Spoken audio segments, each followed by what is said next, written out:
Now, the resume, which is a subject of controversy at the Spectrum Management Authority, belonged to Carolyn Warren. Mrs. Warren, the now former managing director of NASOL, left that job earlier this week in the wake of revelations that she was convicted for a drug offense. Now she's calling for the government to give ex-convicts a chance to work in the public sector. TVJ's Giovanni Dennis has that primetime news story.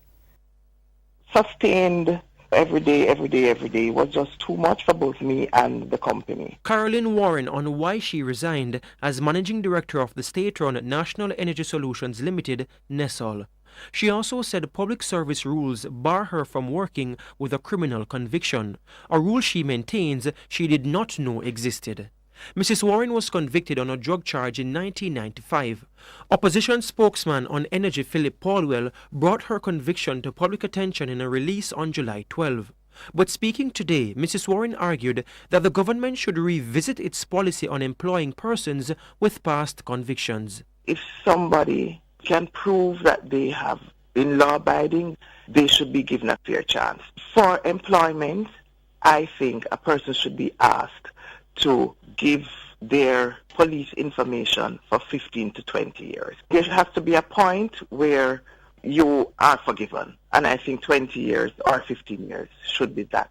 Pointing to attorney at law Isaac Buchanan, who also has a drug conviction but has been allowed to practice, Mrs. Warren insisted it is hypocritical that private sector entities be required to consider persons with convictions for employment, but such persons are not allowed to work in the public service.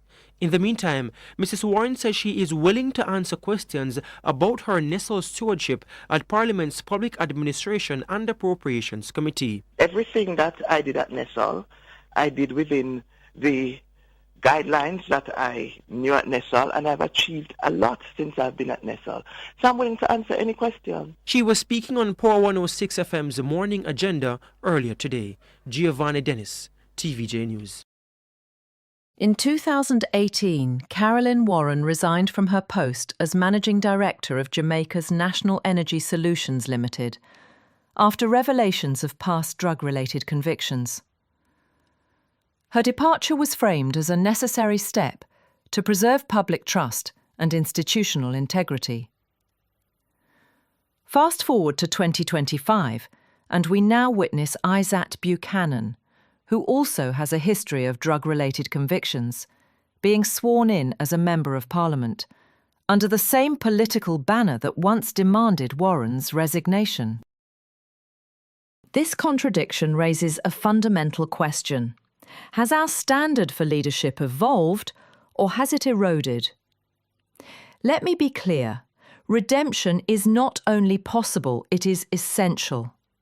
Jamaica, like many nations, must embrace the reality that people can change.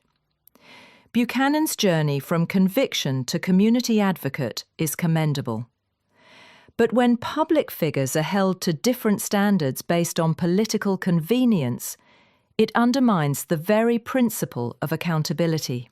If Warren's past disqualified her from leading a government agency, why does Buchanan's similar history not disqualify him from legislative office? If we now believe that expunged records and personal growth should not bar someone from public service, then we must also acknowledge that Warren was treated unfairly. This is not a partisan issue. It's a matter of ethical consistency. The Jamaican people deserve clarity on what qualifies someone to lead.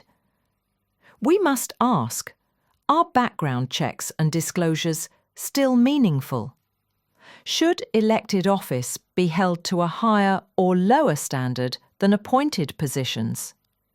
And most importantly, are we willing to apply the same rules to everyone, regardless of political affiliation?